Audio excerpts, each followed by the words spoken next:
नमस्कार दोस्तों, आपका मेरे YouTube channel Hindi moral and Buddha story में स्वागत है। हम रोजाना आपके लिए नई नई कहानियाँ लेकर आते हैं। आपको हमारी कहानियाँ पसंद आए तो हमारे चैनल को सब्सक्राइब कीजिए और वीडियो को लाइक और शेयर कीजिए। तो आइए शुरू करते हैं आज की कहानी। यह रहा पत्थर जैसी मुलायम रोटियां नामक एक लंबी भावनात्मक कहानी की शुरुआत। यह कहानी एक माँ, उसके संघर्ष और उस प्यार की है जो वो अपने बच्चों को रोटियों के जरिए देती है। यह स्टोरी गांव की पृष्ठभूमि में बसी है, लेकिन इसका असर हर दिल तक पहुंचता है। पत्थर जैसी मुलायम रोटियां। छोटे से गांव में एक झोपड़ीनुमा घर था। मिट्टी की दीवारें, छप्पर की छत और आंगन में एक टूटी चारपाई।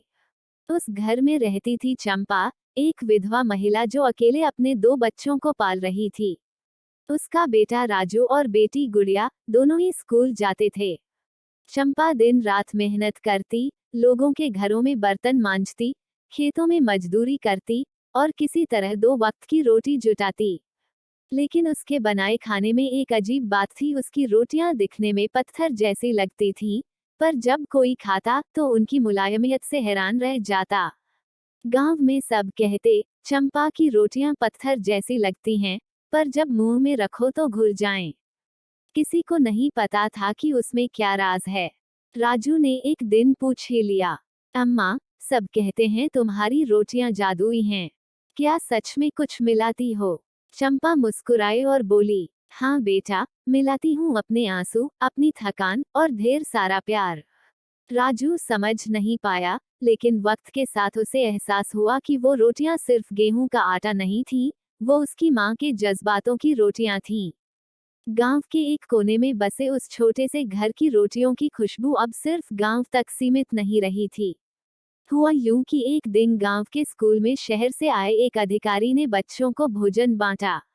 गुड़िया ने जब उस अधिकारी को अपनी माँ की बनाई रोटियां दी, तो उन्होंने पहला निवाला लेते ही आंखें मूंद ली, जैसे बचपन की कोई भूली बिसरी याद जिंदा हो गई हो। ये रोटियां किसने बनाई? उन्होंने हैरानी से पूछा। मेरी अम्मा ने, गुड़िया ने मुस्कराते हुए जवाब दिया। अधिकारी ने चंपा को ढूंढ निकाला, उससे मिला और कहा, आपको एक प्रस्ताव है।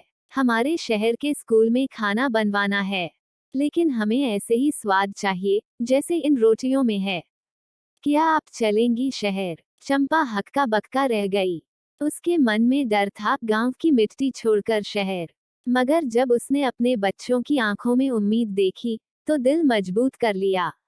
अगले दिन चंपा 2 जोड़ी कपड़े, कुछ पुरानी तस्वीरें और अपनी बेलन चकला समेटकर शहर चली आई। यहाँ उसे एक स्कूल में रसोई संभालनी थी। पहली बार गैस चूल्हा देखा, बड़ी बड़ी देगचियां देखी, सब नया था। मगर जब उसने पहली बार वहां रोटियां बनाई, तो पूरे स्कूल में वही खुशबू फैली, घर जैसी, माँ जैसी। कुछ ही हफ्तों में स्कूल में आने वाले बच्चे खाने के वक्त सबसे पहले लाइन में खड़े रहते। सब कहते, चंपा दीदी की रोटियों का कोई जवाब नहीं। एक दिन एक न्यूज रिपोर्टर स्कूल में आया। उसे भी इन रोटियों के बारे में सुनने को मिला।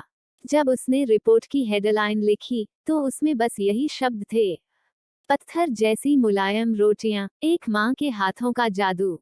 चंपा की रोटियों की खुशबू अब स्कूल की दीवारों से निकलकर मोबाइल स्क्रीन तक पहुंच चुकी थी। वो रिपोर्ट वायरल हो गई थी। सोशल मीडिया पर लोग पूछने लगे, कौन है ये चंपा? क्या रेसिपी है इसकी रोटियों की? अचानक से जैसे चंपा एक सेलिब्रिटी बन गई थी। स्कूल के हेडमास्टर ने कहा, चंपा, अब तुम्हें सिर्फ हमारे स्कूल तक सीमित नहीं रहना चाहिए। हम एक छोटी कैंटीन खोलते हैं, माँ की रसोई, और उसमें सिर्फ तुम्हारा खाना मिलेगा। चंपा के जीवन में पहली बार ऐसा हुआ था जब लोग उसकी गरीबी नहीं, उसकी मेहनत को पहचान रहे थे।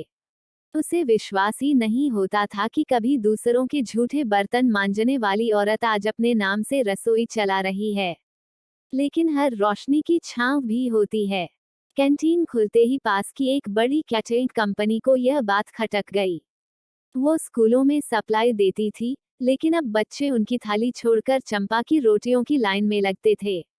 उनके मालिक ने अपने एक आदमी को भेजा, कुछ भी करो, इस औरत को यहाँ से हटाओ।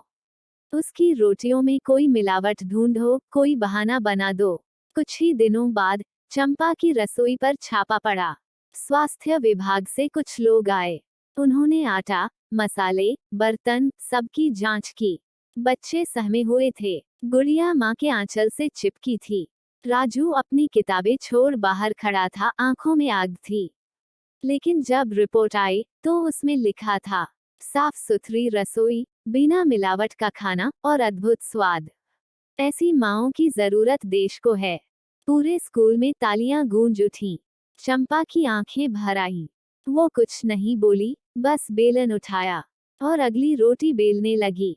छोटे पर्दे पर चंपा का नाम अब बड़ा हो चला था। एक मशहूर कुकिंग शो, रसोई की रानी से चंपा को न्योता आया। हमारे शो में आइए और अपने हाथों का जादू देश को दिखाइए। गांव की औरत, जिसने कभी अपने लिए कुछ नहीं मांगा, अब पहली बार मंच पर खड़ी थी। हाथों में वही लकड़ी का बेलन, साड़ी का पल्लू कमर में खोंसा हुआ और चेहरे पर संकोच भरी मुस्कान। शो में जब होस्ट ने पूछा, चंपा जी, आपके रोटियों में ऐसा क्या है जो लोगों को खींच लाता है? चंपा ने कहा, भूख हर किसी को लगती है, लेकिन जो रोटियां प्यार से बनती हैं, वो पेट के साथ दिल भी भर देती हैं। तालियों की गूंज गूंजने लगी। शो सुपरहिट रहा, लेकिन जैसे जैसे शो और रसोई का नाम ऊंचा होता गया, चंपा के घर का माहौल बदलने लगा। राजू, जो अब किशोर हो चुका था, दोस्तों के बीच माँ के मजाक उड़ने से परेशान रहने लगा। तेरी माँ टीवी पर रोटी बेलती है। वाह, सेलिब्रिटी बाई। वो चुप हो जाता, गुस्सा भीतर समेटता। गुड़िया, जो पहले माँ के साथ हर जगह जाती थी, अब राजू के शब्द चंपा के दिल में तीर की तरह उतर गए थे। सबकी माँ बन गई हो, हमारी नहीं। उस रात चंपा ने रोटी नहीं बनाई। चूल्हा बुझा रहा, आंगन में सन्नाटा पसरा रहा। वो पूरी रात बैठी रही, सोचती रही। शो, तालियां, नाम, पैसा, इन सब से क्या पाया, अगर अपने ही बच्चे दूर हो जाएं। सुबह सूरज निकला तो चंपा ने एक चिट्ठी लिखी। मेरे बच्चों के लिए। माँ का नाम उसकी रोटियों में नहीं, उसके बच्चों की मुस्कान में होता है। मैं आज से सिर्फ तुम्हारी माँ हूँ और कुछ नहीं। अम्मा। उसने टीवी शो और कैंटीन से इस्तीफा दे दिया। बेलन पलटा उठाया और स्कूल की वही पुरानी रसोई में लौट आई, जहाँ सिर्फ बच्चों के लिए खाना बनता था, शो के लिए नहीं। जब राजू स्कूल से लौटा तो देखा माँ उसी पुरानी चारपाई पर बैठी थी और तवे पर रोटियां सिक रही थी, वही पत्थर जैसी मुलायम रोटियां। राजू चुपचाप पास आया और माँ के घुटनों पर सिर रख दिया। माफ कर दो अम्मा, मैं समझ नहीं पाया, तुम्हारे प्यार का स्वाद तो इन रोटियों से भी ज्यादा मुलायम है। गुड़िया भी आकर माँ से लिपट गई। चंपा मुस्कुराई, तुम दोनों मेरी असली शो स्टॉपर हो। तुम्हारी भूख ही मेरी सबसे बड़ी पहचान है। समय बीतता गया। चंपा फिर उसी स्कूल की रसोई में जुट गई, लेकिन अब उसके चेहरे पर एक नई शांति थी। हर दिन वो बच्चों के लिए रोटियां बेलती, लेकिन अब उसके साथ राजू और गुड़िया भी खड़े होते, कोई आटा गूंथता, कोई चूल्हा सुलगाता। चंपा ने अब एक परंपरा शुरू की। हर शुक्रवार को वो गांव की एक नई माँ को अपने साथ बुलाती, ताकि वो भी सीखे कि बच्चों के लिए खाना बनाना सिर्फ काम नहीं, एक जिम्मेदारी और प्यार का जरिया है। धीरे धीरे माँ की रसोई नाम सिर्फ एक कैंटीन नहीं, एक आंदोलन बन गया। पूरे राज्य के स्कूलों में उस मॉडल को अपनाया गया और चंपा को बुलाकर राज्यपाल ने सम्मानित किया। मातृ भोजन योजना, जहां हर रसोई में एक माँ की आत्मा हो। जब चंपा मंच पर सम्मान लेने गई तो उसकी साड़ी वही पुरानी थी, लेकिन माथे पर बिंदी दमक रही थी। उसके साथ राजू और गुड़िया भी थे, अब एक सामाजिक कार्यकर्ता और शिक्षिका। चंपा ने भाषण में बस एक बात कही, मेरी रोटियों में कोई खास मसाला नहीं था, बस भूख की समझ और माँ का मन था। पत्थर जैसी थी, क्योंकि वक्त ने कठोर बनाया। मुलायम इसलिए थी, क्योंकि माँ कभी पूरी तरह सख्त हो ही नहीं सकती। तालियां नहीं थमी। कुछ सालों बाद जब चंपा इस दुनिया से गई तो उसकी चिता पर लकड़ियों के साथ एक बेलन, एक चकला और एक छोटी सी थाली रखी गई, जैसे कह रही हो, मैं माँ हूँ और मेरी रोटियां अब भी किसी को सुकून देंगी। राजू और गुड़िया ने मिलकर एक ट्रस्ट बनाया, पत्थर जैसी मुलायम रोटियां फाउंडेशन, जो उन महिलाओं को ट्रेनिंग देता है जो रसोई से अपने सपनों की शुरुआत करना चाहती हैं। अंत।